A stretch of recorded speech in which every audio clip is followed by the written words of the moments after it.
Coming up on the bench, we were on a break, but we're back, and Syracuse basketball has officially broken up with Adrian Autry. Hoop season has come to an end, but come fall, a new leader will be on the sidelines for the Orange. So in a critical time for the program and college athletics, that means there'll be a new person running the whole ship. Who is SU's new athletic director, and what does it mean for the future of your favorite squad? Stay tuned. Plus, Syracuse women's basketball is back in the big dance. The 9th-seeded Orange have drawn one of the most interesting matchups in the tournament. Not to mention, SU is banged up. We'll have our beat reporter Milo Hoffman join us to break it all down. Away from the court, onto the grass. Syracuse men's lacrosse has had a fun spring break traveling to Colorado to take on Air Force in Denver. How'd SU fare in those games? What about SU women's lacrosse? After 3 horrific losses to kick off 2026, the Orange are now on one of the hottest winning streaks in the country. 2 games against 2 top 10 teams. Could they get it done? We'll tell you on the bench, which starts right now. Welcome into our CitrusTV studios alongside Hudson, Ridley. I'm Avin. A happy St. Patrick's Day to everyone out there that's watching. We both got some green in our ties. How's your spring break? Was it good? My spring break was great. I went to your native state of Florida. I heard that a little bit. Not too bad, and now I'm back in 15 degrees Celsius. I didn't see it because I was inside watching all the March Madness stuff that we got going, all the conference tournaments and everything. It was great. Syracuse, though, was not playing at that point in the week of our spring break, but it's all right. Well, speaking of Syracuse basketball, Hudson, typically we start on the bench with our headlines of the week. But we start today with news that if you're a Syracuse fan, you probably have already heard, and you probably know how we have to start off this show. That's right. Syracuse men's basketball head coach Adrian Autry was relieved from his duties just days, rather even just a day, after Syracuse's ACC tournament loss and after 3 years of being on the Orange sideline. Adrian Autry played at Syracuse in the 90s and was an assistant under Coach Boeheim for over a decade before overtaking the head job. Instead of excitement, Autry's tenure was filled with frustration and vitriol from fans who are still waiting for SU to make its long-awaited return to March Madness. Instead, the Orange now embark on a new journey, announcing in a statement that SU would go on a nationwide search for its next head coach, a search that would be led by its new AD. Well, over the weekend, the school announced that Brian Blair would assume the position of athletic director. Blair comes from Toledo, where he's been the AD since 2022. And he'll officially take over in July after John Wildhack retires from 10 years in the same position. The change in scenery is nothing new. He's had stops at Washington State, Rice, and South Carolina, but understands the gravity of the Syracuse job, Adam. Well, he's known for his time at Toledo, obviously, and the basketball program in his time there went 84-50, while football went 44-23. Hudson. Quite the difference from Syracuse's records over the past 5 years. In a statement Blair said about his new role at Cuse,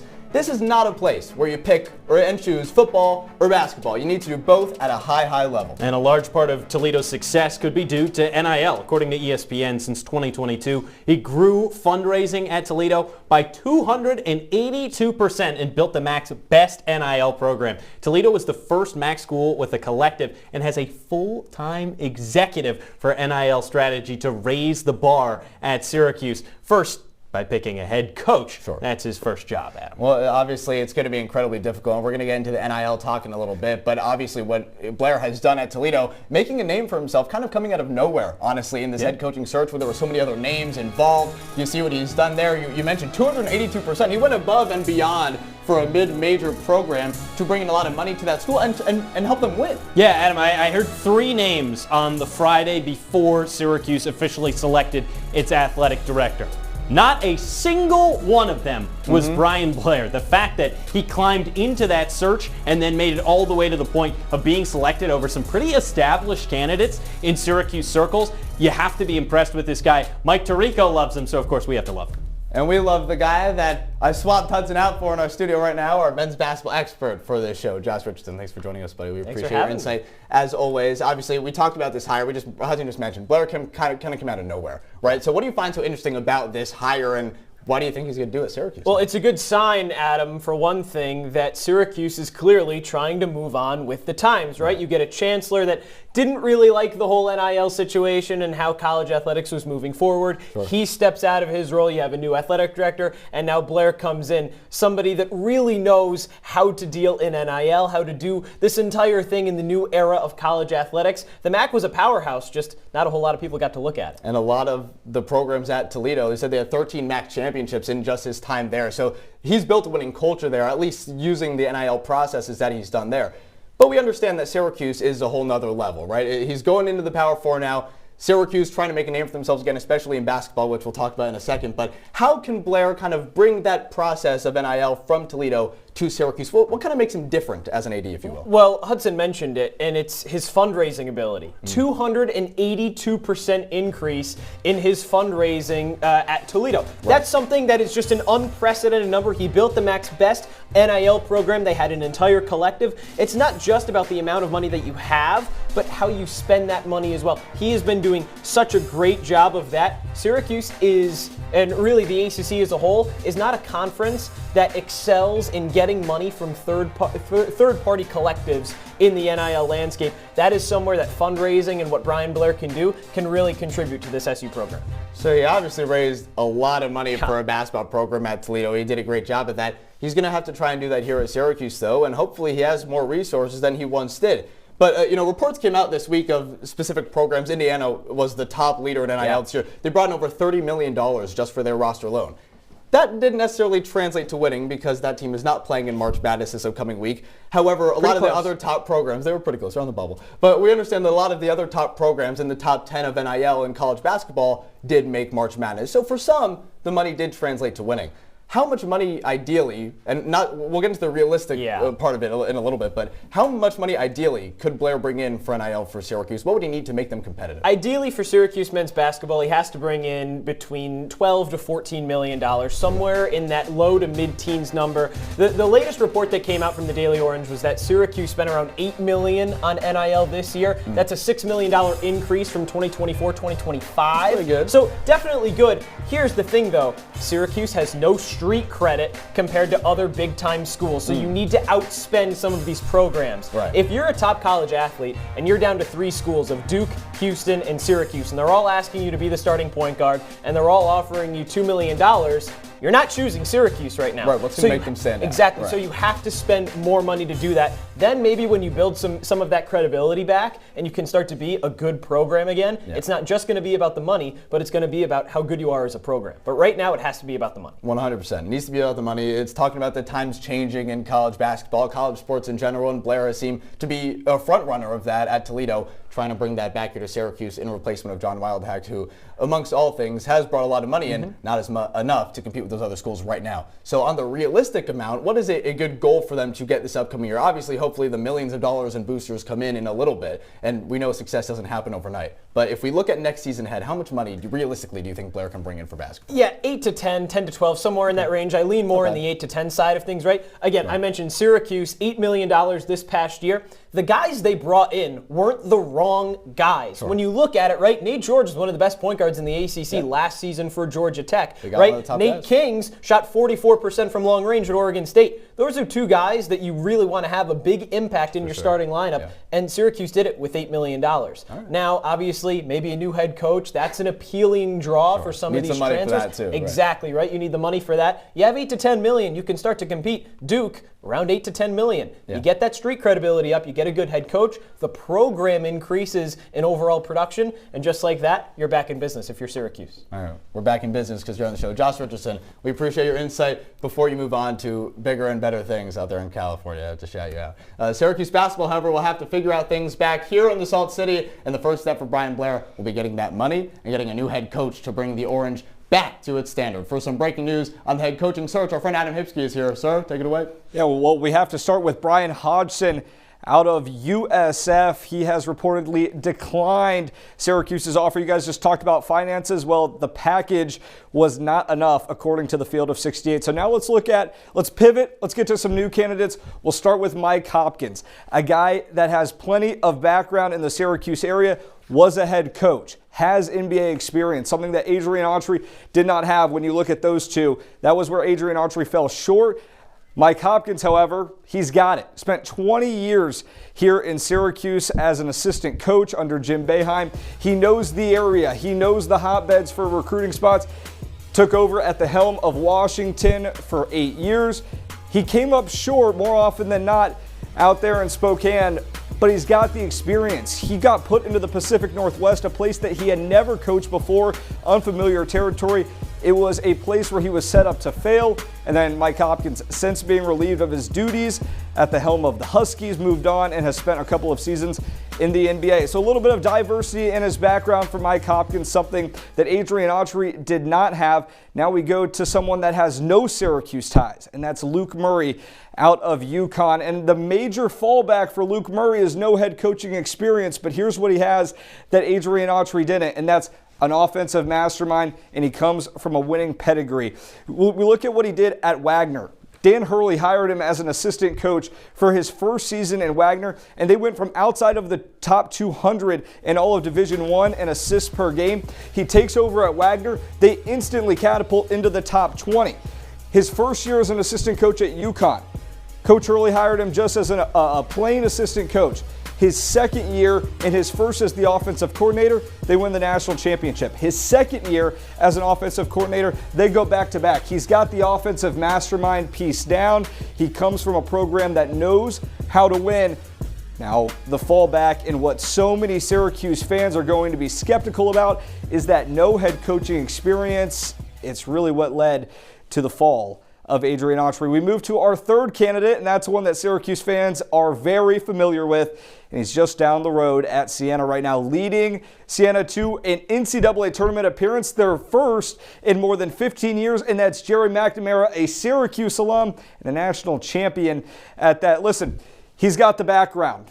He's been a player. He's been a coach. He knows the area. He's led a program to success while being the first man on the bench. But the downside, we talked about it with Luke Murray, no head coaching experience. Jerry McNamara, he's still inexperienced as a head coach. Now, still in his second season, you have to give the guy credit. He did just take Siena to an NCAA tournament.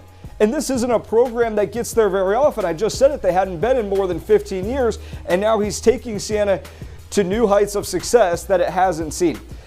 I think when you look at retaining the roster, Carmelo Anthony is more involved in this Syracuse program right now because of his son. But a guy that keeps the family and keeps the name and keeps Syracuse on the national map is Jerry McNamara becoming the head coach at Syracuse. I think that is the one guy that Syracuse can hire, and Kyan Anthony still suits up in a Syracuse jersey next year. So Jerry McNamara, maybe not as experienced as a head coach, but he's done it, and he's done it well in his first two seasons. Those are the three guys that I'm looking at to take over as the head man of SU next season. Adam, back to you. Adam, I love sharing the same name as you, my friend. Men's basketball dealing with the madness of March, while women's basketball plays in it. Tournament talk with Milo Hoffman after the break. Stay with us.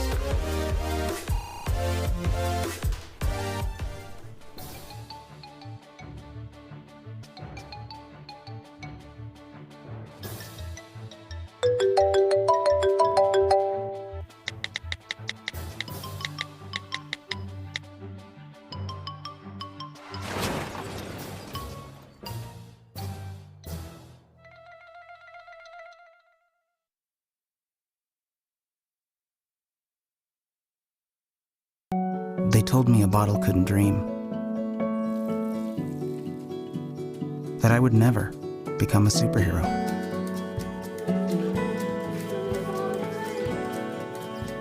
But I learned how to fly. Just to come back in a new disguise. And be the hero that I've always wanted to be.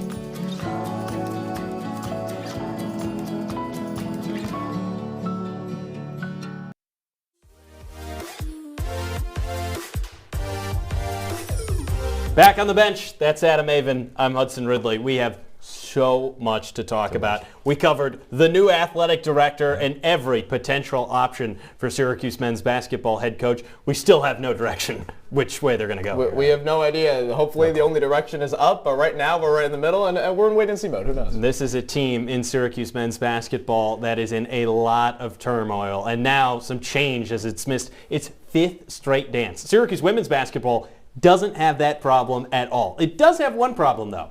It just can't escape going to Storrs, Connecticut. This is now back-to-back times the Orange have visited UConn for a regional. The Huskies dominated last time, and this year SU might not even be there because Iowa State, Adam, is really good.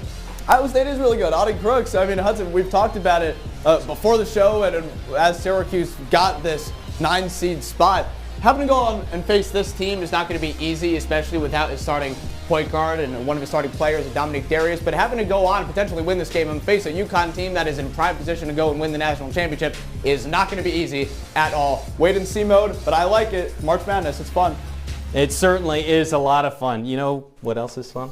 Talking with my good friend Milo Hoffman. Oh, come on. I love it. This is our CitrusTV beat reporter for women's basketball coverage. But Milo, each game now could almost be your last now with the NCAA tournament. You're right. Here. It's March Madness. It's the best time, but I'm just happy that Syracuse is playing. I mean, anything could happen this time around, and it is going to be a tough matchup, though, against Iowa State. Syracuse is playing, but there's someone notable on Syracuse who is not playing. Dominique Darius, one of the Orange's star guards, is officially out. She got injured during that Cal game, missed Louisville, and ever since she's gone down, they have looked really rough. What happens without Darius? Yeah, listen, Hudson, Dominique Darius is probably at the top of my list as the people Syracuse could not afford to lose. She's having surgery tomorrow for a broken hand. But listen, Darius, she was one of the key cogs in this team. Third best scorer on this team, scoring over 13 points a game. She put up the numbers. She was the best assister on Syracuse. But I think more than all, Dominique Darius was a captain. She was one of 3 captains on this team, and she led this squad. Even from the bench, she's still going to have that ability to cheer on her teammates, but on the team when things weren't going well, Dominique Darius was the person that Syracuse relied on, and Layla Filia and Sophie Burrows, they're going to be the ones that have to step up, the other captains on this team. Big loss, but a big opportunity for those 2 players to really step into a big role. Yeah, it's also just so disappointing for Darius considering that this was really her breakout year. She hadn't played much before this season. SU kind of pushes her into the spotlight. It's her last year, too. It's her last year. She excelled in that role, so it's a sad way for her career to kind of go out like that. But still, made a big impact for Syracuse. You can't keep too down on this, though, now, because there are still players playing out there on the court, and Syracuse still has a lot of major pieces. Milo, right now, what is the matchup that you're looking for? I mean, Hudson, in this Iowa State-Syracuse game, there's one matchup that everyone should be looking out for, and that's Uche Zoje, Syracuse's center, against Audie Crooks, the Cyclone center, the second best scorer in the country, Audie Crooks. She scores over 64% of her shots. Are you kidding me? Listen to this. She scored 40 points 4 separate times this season. That's absolutely unheard of. And then Uche Zoje, ACC Freshman of the Year. She's been unbelievable for Syracuse, almost a double-double machine, one of the top blockers in all the country too. But one thing I really want Uche Zoje to look out for, it's the foul trouble. Audie Crooks down low, she's gonna back her down inside the paint. Uche Zoje needs to stay out of foul trouble if Syracuse really wants any chance at winning this one. But you look at the numbers, it's impressive incredible on both sides. Are you kidding me? I mean, this is the matchup down low that's going to dictate how this game really turns out. One of my favorite stats to always look at for Audie Crooks, how many points is she averaging a game versus how many minutes? Because there are so many games where she will have 30 points in like 23 minutes. She's just a force down low. Listen, if you're going to score that many points in this little minutes, why not? I mean, don't fix anything that ain't broke, or that's the saying, right? Exactly, so, and I love too how Iowa State, they go 4 out around the perimeter, 4 shooters that can really knock down threes, and the Audie Crooks goes to work. If you double team her, you got to match up outside. And that's what makes her so dangerous too, is that they have the shooters on the outside. When they feed her down low, it's almost unstoppable. This is a really tough matchup for Syracuse and Milo. If they win this game, it certainly won't get any easier. No. Unless we see one of the greatest upsets in sports history and UTSA takes down UConn, which I would bet my mortgage right now that would not happen if I had a mortgage. That will not happen. So if UConn faces Syracuse, Milo, this could be devastating for the Orange. How, if at all, can you beat UConn? I mean, listen, first off, of course, Syracuse wants to face UConn. That if they win, they go play the Huskies in Stores, Connecticut. By the way, going to be really tough. UConn, the home team in this one, but it's going to be tough. I think the key to this game, if Syracuse does end up beating Iowa State, the role players are going to have to show up for the Orange. There's a couple of them this season that really did play well, a couple limited minutes. I look at Olivia Schmidt. I look at Shai Hawkins. Players like these, without Dominique Darius, are going to have to step up for Syracuse, because UConn is so deep. They have the best offense in the Big East. They have the best defense in the Big East. They're the #1 team most of the season, and they are a force to be reckoned with. Probably the best women's basketball franchise of all time. I mean, the list goes on for Syracuse and what they're going to have to handle if they somehow go up against UConn. but that'll also be an exciting one to look out for. I think if SU goes up against UConn, Coach Felicia Jack is going to be so excited for that one, so we'll see if it does come An up. average margin of victory for UConn of over 38 points per game. Kidding me? Nearly every game is a blowout for them, but it's a big if, as we mentioned, because Milo, this Iowa State team, very good. They also share the rock at a really efficient rate, 20 assists per game. Yeah, almost 6 more assists than Syracuse, and of course SU without Dominic Darius, their best assister. So, listen, Iowa State's going to move the ball around. Audie Crooks is going to make an impact down low. Can Syracuse's Sophie Burrows, Layla Felia show up in this one? That's what's really going to be the difference maker for the Orange. They played a couple years in Vegas. You just saw the stats there a couple years ago in the South Point shootout. Not too many fans in the building there in Vegas.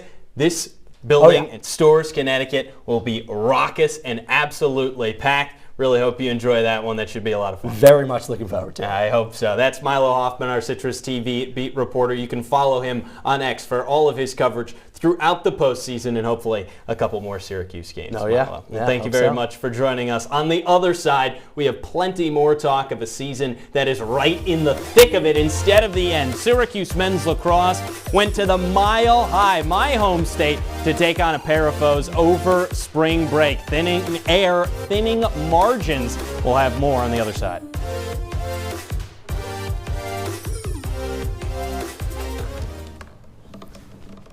Really good stuff.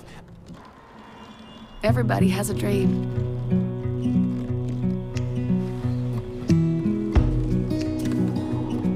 Mine was to see the ocean. And with a little help, I made it.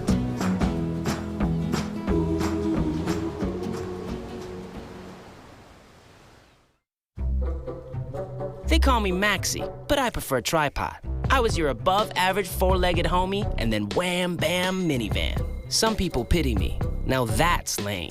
I still run, fetch, and swim. And the ladies love me. I'm the ultimate wingman. Just don't ask me to high five.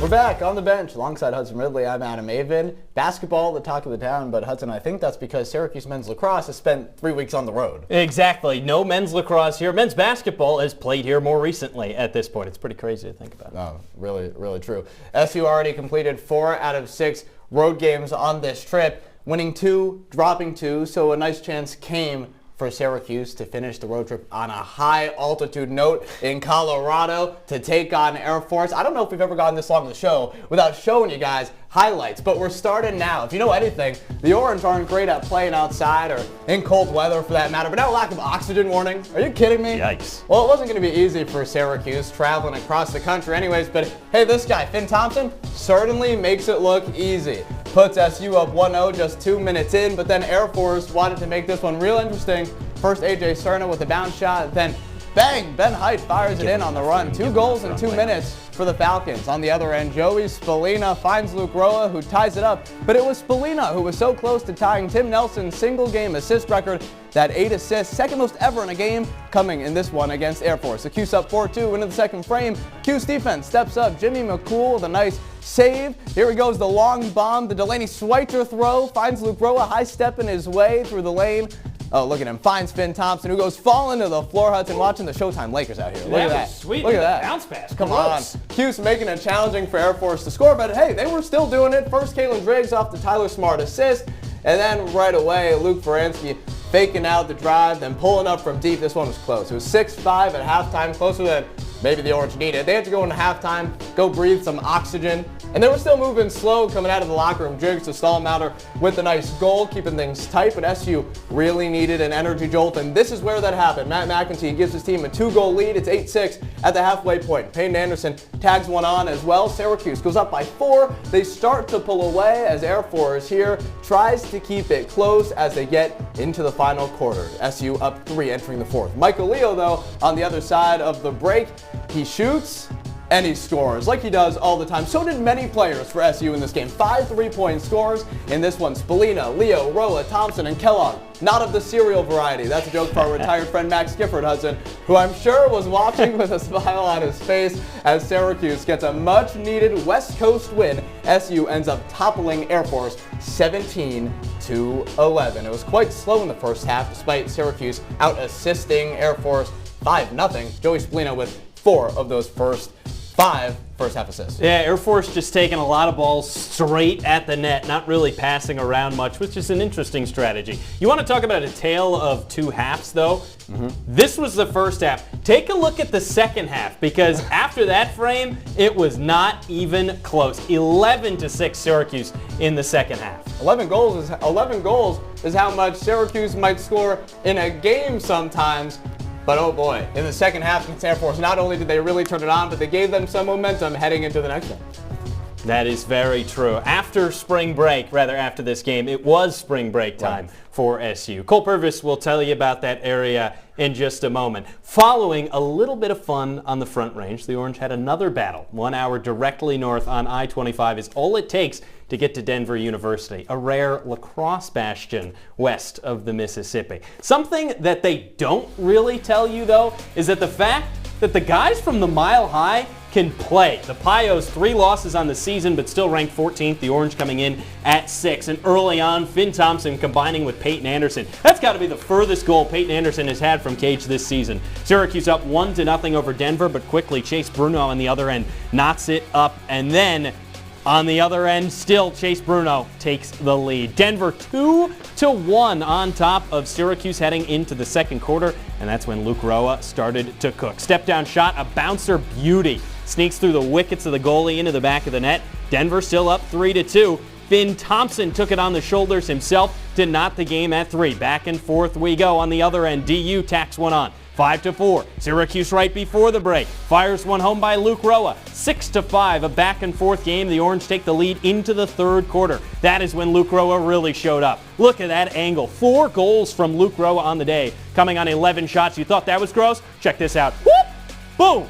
Slots at home. Disgusting stuff from Luke Roa. You'll see that in Plays of the Week a little bit later on. Now a hotly contested fourth quarter. The Orange were up 4 to start, and then after that, Rory Graham took it to the front of the net, and Syracuse started to fall apart. Drew Angelo received an unsportsmanlike conduct penalty. That's a 2-minute unreleasable. And in that span of time, just 33 seconds, Denver scored 3 goals on the man up to get right back in this game. Chris Miergis ends that streak of 3-0, and then when the Orange needed him the most, Joey Spallina. Woof. What a find of the bottom right corner. 13-10, the Orange on top, but the answer from Chase Bruno, 13-11. Denver clawing back in this, just needs 2 goals. Miergis would come up big again. Bouncer scores. Now down by just 1 goal, and look at the crowd in Denver getting into this one in the Mile High. They had a couple of chances towards the end of the game. The first one saved by McCool in a big-time one with 3 minutes left. Still a 1-goal game. Chase Bruno, he's been the hero all game for Denver. Wild shot sails over the top of the net with just 5 seconds. Denver gets the backup. They have just 3 seconds to score. Round the cage, bounces wide, scooped up by the Orange, and Syracuse with a big-time close win, 13-12 over Denver. A heart racer of a game, Adam. I mean, a win is a win at the end of the day, and a lot of these wins that they've had this year have happened because of that guy, Joey Spallina, who is just, what is that, 19 points away from breaking the all-time points record for Syracuse men's lacrosse. That is true. That is the correct math. Amazing.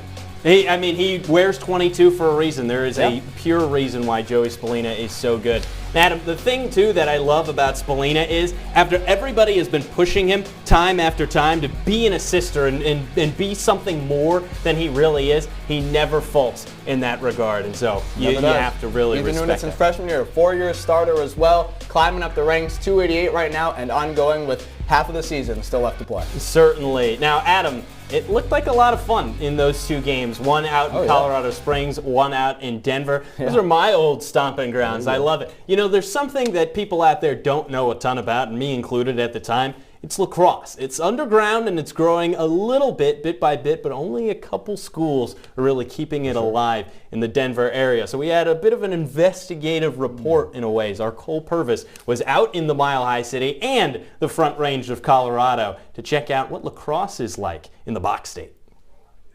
Syracuse men's lacrosse has long competed in the same areas of the country. States like New York, Maryland, Pennsylvania, and New Jersey have been hotbeds for the sport. But for this year's spring break, it's a change of scenery. The Orange are out in the Rocky Mountains of Colorado for 2 games against Air Force and Denver. The getaway allows SU to build some team chemistry. It reminds me a lot of the trip we took my sophomore year where we went to the Outer Banks and it was like just us for however many days. And, I think a trip like this, right, like you're with the guys all day. It's just a good way to, have a little team bonding and not many other teams get to kind of go on like a spring break trip like we are, so I think we're pretty fortunate and thankful for it. And, it's just good spending time with the guys every day. So.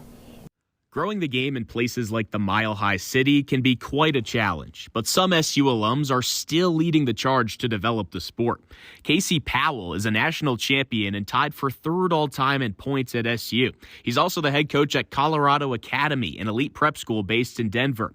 The Syracuse players and coaching staff got a chance to visit him and his team over the break. Talking with them, lacrosse is kind of, it hasn't grown a lot in Denver. Like it had a huge growth spurt there for a number of years, and now it's kind of settled down, and it kind of is what it is now. And there's lots of lacrosse here, and there's lots of great kids. So certainly we look at kids from here, and it's just tough to make that drive, an hour and 20 minutes down here to come watch a game. While lacrosse is still very much an East Coast sport, it has many ambassadors that are taking steps to popularize it across the nation. Cole Purvis, CitrusTV. Beautiful in the Mile High from Cole Purvis there, and taking a look at the Syracuse schedule over that 6-game road trip. Woof! Thank goodness this stretch is over. Syracuse dropping the first 2, nearly the 3rd, but then once the Orange found their footing, Adam, 3 straight good wins. Look, at the end of the day, wins are wins. You end a 6-game road trip, all against ranked opponents, 4-2. You like to have more at the end of the day after getting that #1 ranking and playing that one against Harvard and Cambridge. You drop that one by a point. Okay, how do you bounce back? Okay, you end up losing to Princeton. Now you really need this. That was a really rough game. Right, now you really need this one. Yeah, you lost a 6 versus 7. Now you really need this one against Penn. They got it. 3 straight wins after that one. The Orange in prime position now, getting some momentum as they return home to Syracuse. Exactly. A matchup with Georgetown next up for Syracuse. That is coming on Sunday, not the usual Saturday games. And then the Orange rattle up 3 straight on Saturdays. Number 6 Duke, number 5 North Carolina, and even though, Adam, Virginia is unranked, the Who's every year, really scrappy team. Every year, they're always in contention for a national championship, and people forget there's only 5 teams in the ACC as well. So you're playing all these guys back to back towards the end of the season. Duke, North Carolina on the road, it's never easy to play down there in Chapel Hill. The fans show out. But you look, Virginia to end off, not too bad before the season comes to an end. That's going to be a rough upcoming schedule. Ranked opponent after ranked opponent after ranked opponent. Yep, Syracuse men's lacrosse, a tough patch to start the season, and then started to pick up a little bit of momentum with some okay wins. Yeah. Adam, Syracuse women's lacrosse, a tough start to the season, and has now picked up momentum with some massive wins. We will tell you about them on the other side, plus a whole lot more when we come back. It's On the Bench.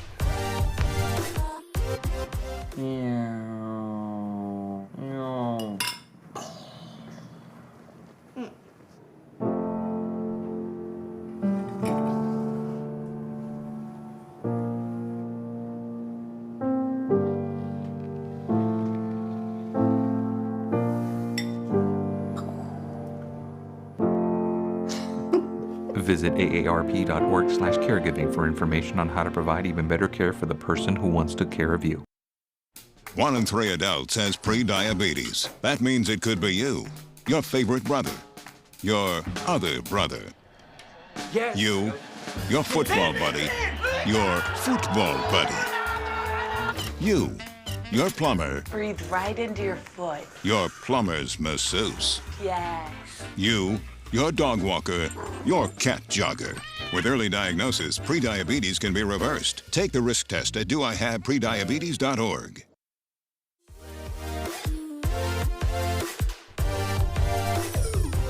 Rolling on the bench, that's Adam Avin. I'm Hudson Ridley. Adam, some fun lacrosse action in the Mile High State. Yeah. It's a place I hold near and dear to my heart. Well, look, I hold Florida near and dear to my heart. I didn't hear about lacrosse before. I know you did a little bit. I didn't know what lacrosse was until I came here to the Northeast in Syracuse. So it's growing out there. Syracuse men's lacrosse got a couple nice ones. And something else I hold near and dear to my heart is my childhood team, the Northwestern Wildcats. Syracuse had an opportunity to do something pretty tough this week. You actually might think that the Dome is the most expensive lacrosse venue in the country to build. I mean, everybody else basically plays at high school stadiums. But you'd be wrong, because hanging over the waters of Lake Michigan is $270 million Ryan Fieldhouse, home to national runner-up Northwestern. Adam, the 4th-ranked Wildcats on home turf. Come on. You can forget about that. Forget. An impossible game for Syracuse to win. It looked like that early on. Annabelle Child right away finds the back of the net within a minute and a half, 1-0 Northwestern. And then, get used to hearing this name a lot, Molly Guzik scores the first one for Syracuse. She had 3 first-quarter goals. Well, where are the other ones? There's one as well. 2-1. Molly Guzik on top of Northwestern. How about another from Molly Guzik in front of the doorstep, dunked it home. Now it's 3-1, Molly Guzik on top of Northwestern, and just before the end of the first quarter, the Cats claw one back. Taylor LaPointe makes it 3-2. We head to the second quarter. Syracuse on top by 1. Who adds on more? Molly Guzik. How about 4 straight goals for her? For the Orange, it's 4-2, Syracuse on top of Northwestern. And then Bree Peters from distance. Boy, not expecting that one engaged.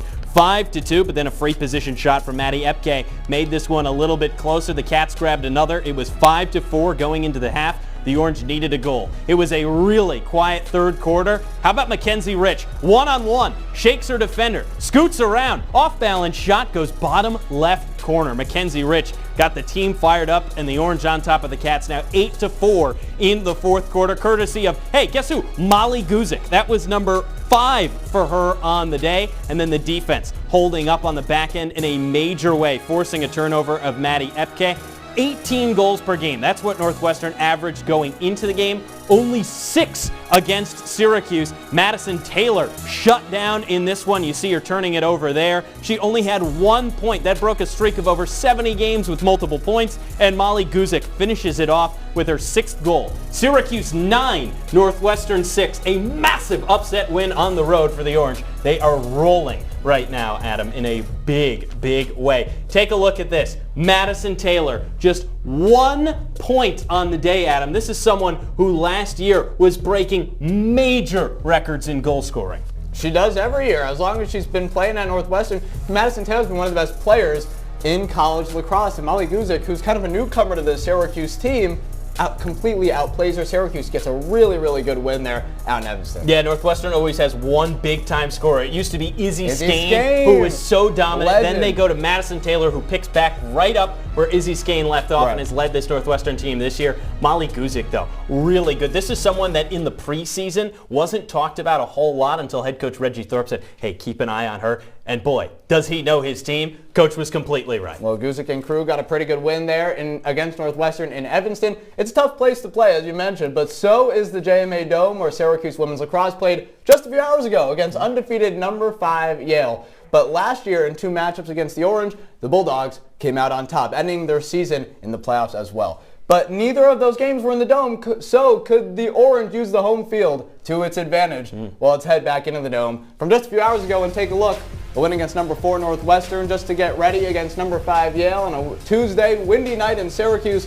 The Bulldogs travel well as well. But the barking from the stands wouldn't matter because Mackenzie Rich circles the cage, sticks it to Alexa Volgeman to give SU the early 1-0 lead. Picking up from where they left off, Molly Guzik once again, back-to-back games, just unreal. With the free position goal, 2-0 advantage in the first quarter. Yale, one of the best defensive teams in the country, but they can score it too. Ashley Kiernan on the run, bobbles it through Daniela Guyette, who lets it fall right past her as well. Look at that. Kate Gould with the score. Orange up 1, 3-2, end of the first. I've mentioned just how good Yale is on the defensive end entering today's game with the number 1 scoring defense in the country, not giving up double-digit goals in a single game so far this year.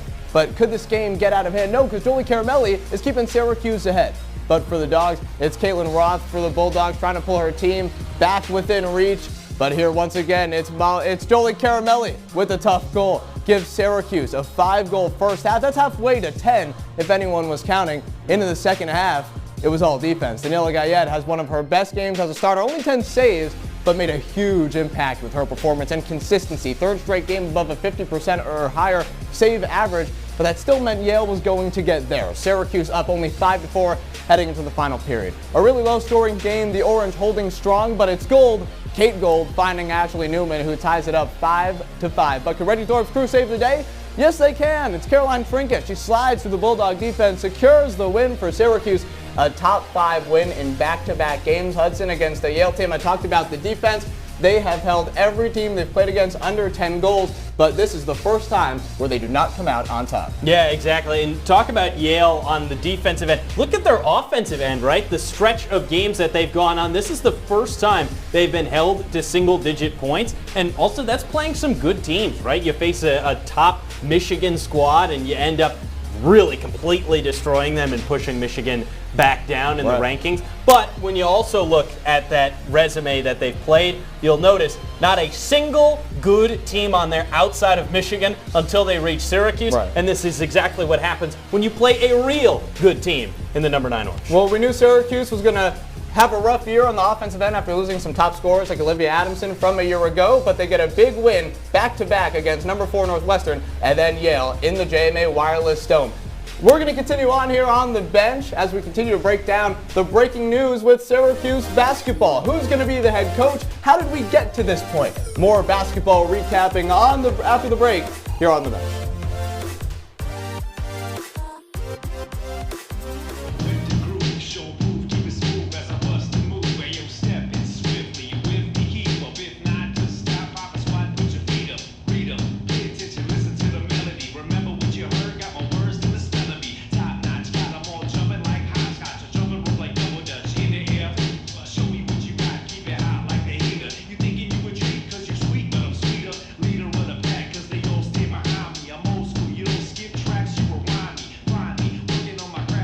Well, Thomas, you've got pre-diabetes.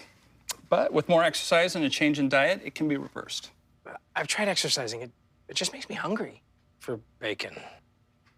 I love bacon, too. And who really likes to exercise? Not me. Me neither. Nobody. So we're good? What? Oh, you still have pre-diabetes. Big time.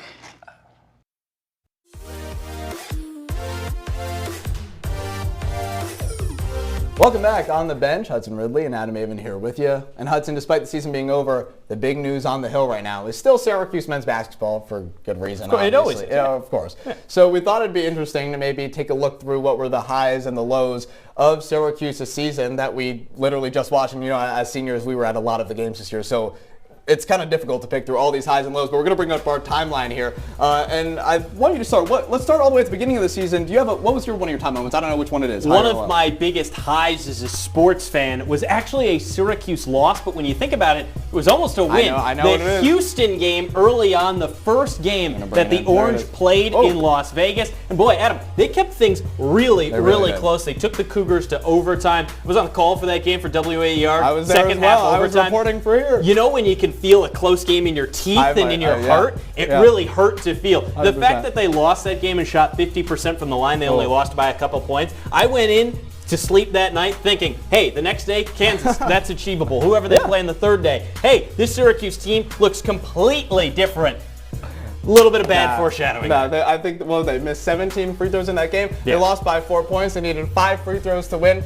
Hashtag free throws matter. Brent Axe, our guy. Let's go to my high here as well. Obviously, you know, I can't disagree with you that Houston game being, despite it being a loss, was a high from the season. They went 0-3. Let's talk about this Tennessee game, though. Nate Kings had 19 points in this game, and even though that was a loss, Syracuse, they did something in this game that I thought was so important.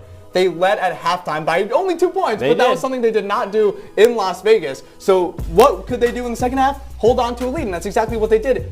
they didn't do it much this season, Hudson. As we see the end play right here that secured Syracuse the victory. I was filming this game, by the way. This is me as they stormed the court past me. Storm. Thanks, I tried. But it seemed like it was one of the only games this year that Adrian Autry's crew really did the right thing over and over and over again. That's why they got their only ranked win of the season, coming after 3 straight losses against teams that are now playing in March Madness. That was one of the most impressive parts of the season, and it felt like the hopes were still alive. Yeah, and it was also one of only 2 games they won against a team in March Madness as well. So our highs are done. This is some foreshadowing too, because our first 2 things are highs.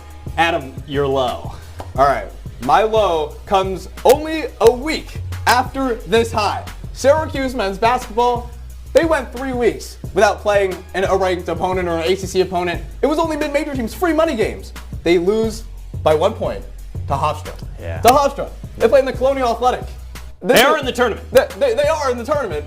But, I mean, what are we talking about here? This is one of those games that Syracuse men's basketball needed to win. At the end of the day, wins matter. Having that total at the end of your season, especially these non-conference games, are crucial. And I want to bring up something. You think about the season opener against Binghamton. Yeah. They beat the Bearcats by 30 points in that game. It felt like this was finally the year where Coach Autry had a team that did what a good team was supposed to do, which is beat the teams that you were supposed to be better against. Yeah. And this was a brain check for everybody that said, oh, that was a good win. We know who we're watching. Yeah, and it really sucked the air out of the program. Boston College lost later in the year, sucked the air out of the program. You lost to Duke by 37. The air goes further out of the program. Well, let me tell you, Adam, that got all the way to this point. The final game of the regular season, Syracuse loses at home to Pitt. Terrible. Are you kidding me? A game that you needed to just feel a little bit good. Who they already beat also. Yeah, you're on a 5-game slide going into the ACC tournament. At least win 1 game. Nope, they make it even worse on themselves. Boeheim never lost 5 times in a row. Ooh. Adrian Autry leaves the court for his last time as Syracuse head coach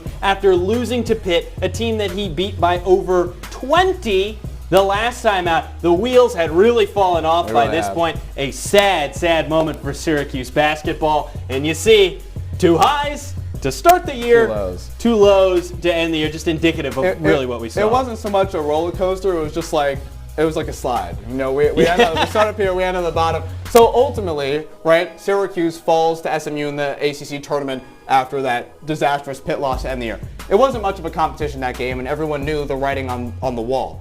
Luckily, down in Charlotte, a familiar face was there to give some insight as to why Adrian Autry's season and head coaching tenure didn't go as planned. You don't have enough resources. That puts you behind. We look at the league, BC, Georgia Tech, now Syracuse, 3 of the least NIL money in the league. You have to look at that. With Adrian Autry, his 2 best players had horrible years. At the end of the day, the head coach is responsible. Adrian Autry knows that. I think he's a good coach. I think he got in a situation where his best players just didn't play the way they needed to play.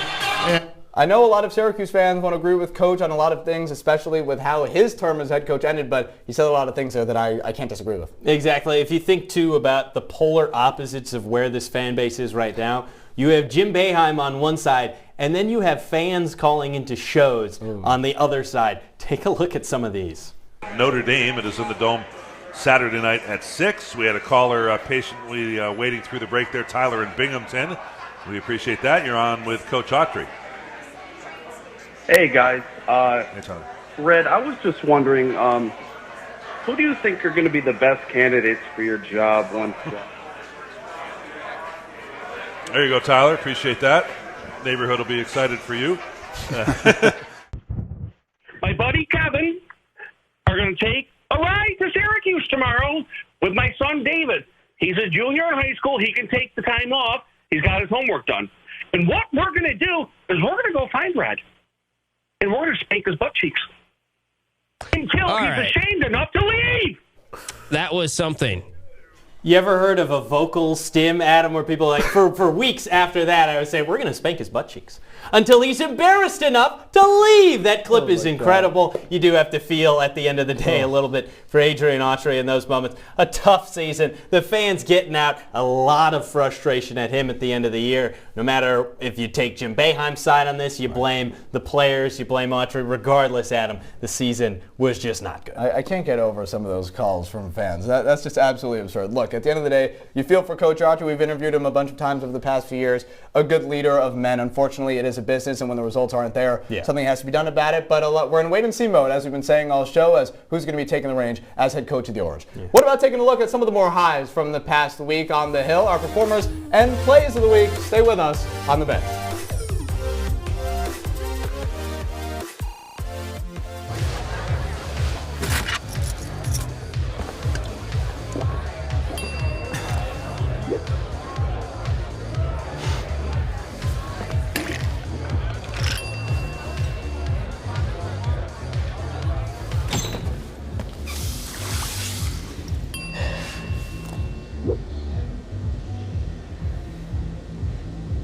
If you need to do something to feel okay to drive, you're not okay to drive. Don't drive Buzz.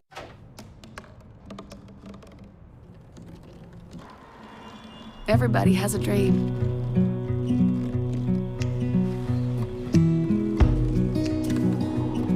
Mine was to see the ocean.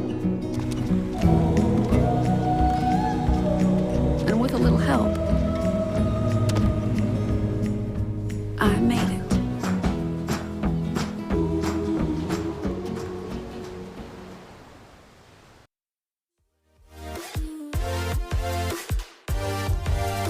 Wrapping up shop on the bench, that's Adam Avin. I'm Hudson Ridley. The NFL draft is just 5 days away. Current projections have just 2 Syracuse players hearing their name called. That's tight end Dan Villari and punter Jack Stonehouse. Nice. And only Stonehouse earned a combine invite. So yesterday, SU hosted its annual Pro Day with 19 draft-eligible players. You look at the 3 here. Jack Stonehouse, we heard he played at the performed at the combine. He was solid, one of the best punters in the ACC. Austin Collins, 34 reps of 225. We know the play strength struggled sometimes. Can he get his body back in shape at center? And then Dan Villari doing agility drills as a tight end. Many skill position players did not do that at the combine. He's trying to stand out at. Yeah, I saw that also safety DB Deuce Chestnut online said that he's talking to over half the teams in the NFL. So we might see some more orange in the league, Hudson.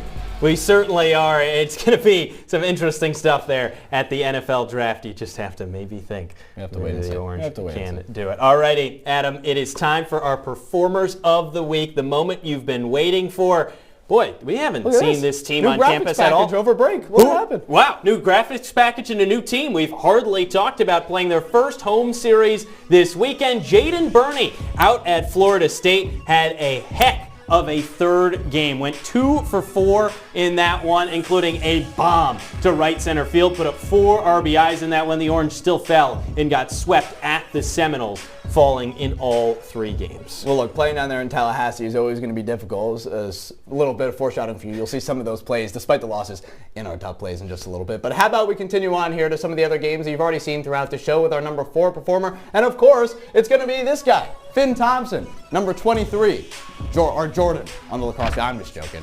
I guess that'd be Joey. That'd be Gary Gate. Oh, Gary Gate as well. But Finn Thompson, he had 5 goals this week against Denver and against Air Force. You need a guy who can step up in high altitude and play with the same amount of energy that he would play in the JMA Wireless Dome. So many shots, so many of them turn into scores. He helps his team win constantly, week after week after week. After a few of those losses, it's important that Finn Thompson plays the way that he's been playing. It certainly does help when you also have other scorers to go to. Adam, It wasn't just Finn Thompson, but another member of the Syracuse lacrosse team who showed out. Specifically in the Denver game, it was Luke Roa, who was a man on a mission against the Pioneers. Roa put up 4 goals to tally 5 on the week, had 2 assists at Air Force, and then 13 total shots during a week in Colorado. A big-time week for him. The combination of him and Thompson is so helpful when you have it around a guy like Joey Spallina, proving why yet again.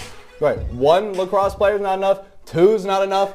How about a 3rd? And we have to talk about this guy who helped Syracuse to a 17-11 victory against Air Force, setting the 2nd second most assists in a single game with 8. Woof.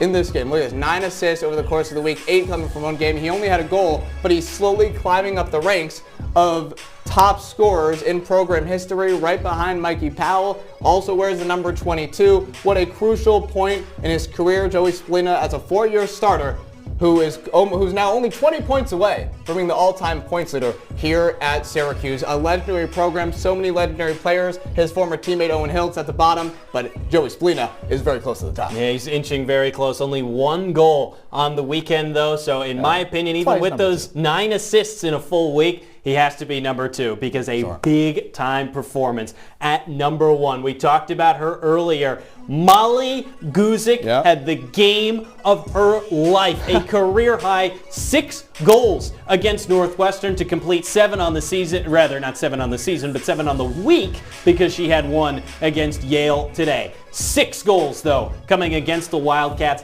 on the road at the number 4 team, outscoring Northwestern, or tying their score, outscoring their leading scorer, Madison Taylor. It was a phenomenal game from Molly Guzik, the clear-cut number 1 player of the week, in my opinion. Basketball season's over. We had 4 lacrosse players in our performers of the week, and of course, Molly Guzik caps us off here because she had some of the best performances of the week. So maybe we'll see them in our top plays. So let's start with our plays of the week as well. Here at number 5, we go to the baseball diamond, or should I say softball, something that I don't know much about, Hudson, but down there in Tallahassee, that is something I do know about. That's Florida there. Lauren Fox with a diving play. Look at this. Look at the extension. The full extension gets the out.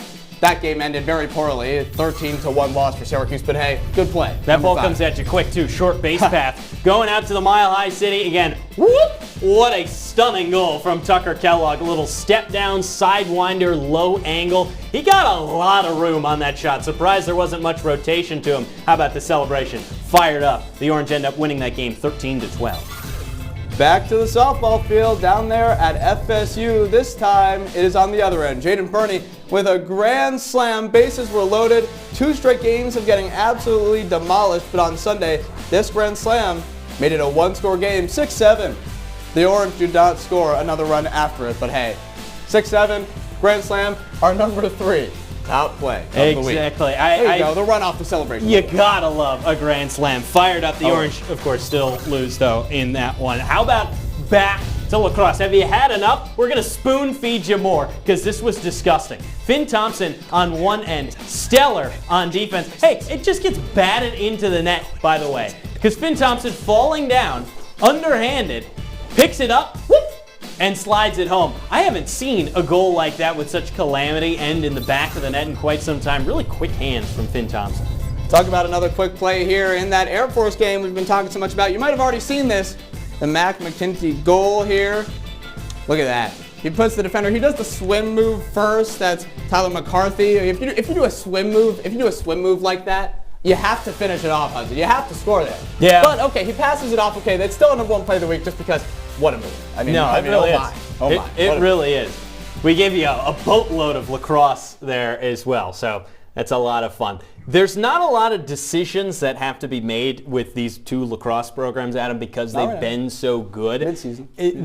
There's not really much to do in the off seasons because you have a new coach in Reggie Thorpe and you have Gary Gates. So. Brian Blair, the new athletic director, can kind of leave those alone. But he still has a lot of issues to figure out. The number 1 thing, Adam, that I'm really confused about, how does Syracuse lose out on Brian Hudson, a guy that is from Buffalo, that grew up a Syracuse fan, that coached kids camps in the Dome? Syracuse is trying to buck up the NIL money to get him. How on earth do you mess that up? Look, Brian Blair, I'm sure he did a great job at Toledo. Right. If this is the start that he has, this is a little bit worrying. There are other candidates out there, and I'm sure Syracuse could make a good decision on them. It's not over yet. But the fact that they lose out on the clear-cut guy, a little concerning. Look, to me, I don't necessarily know if it's a money issue, and I know that's what a lot of people think. To me, I think it's about the fact that he's currently building a program. Very rarely are coaches right now leaving after a year only. We've been seeing it in college football a lot, but in college basketball, with the amount of money that he has and he's winning in his own conference, I know a new AD wants to bring in his own guy, but either way, it's going to be a little tough to have that job certainty. I don't know. He's a guy that jumps place to place. All I'm saying is if Providence gets him over Syracuse, if people still went to Marshall Street, there'd be fires on Marshall Street. Oh my God. Thanks so much for joining us on this episode of On the Bench this evening. For Hudson, Ridley, our producers, I'm Adam Avin saying so long. Enjoy these images of the week.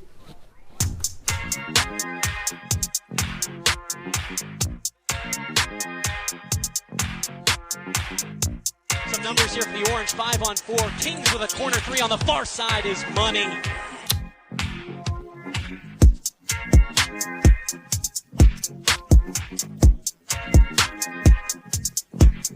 And he shoots and scores! Joey Spallina.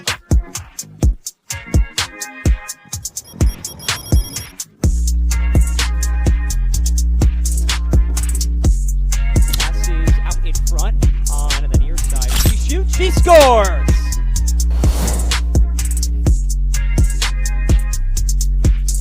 Leo's bounce shot goes!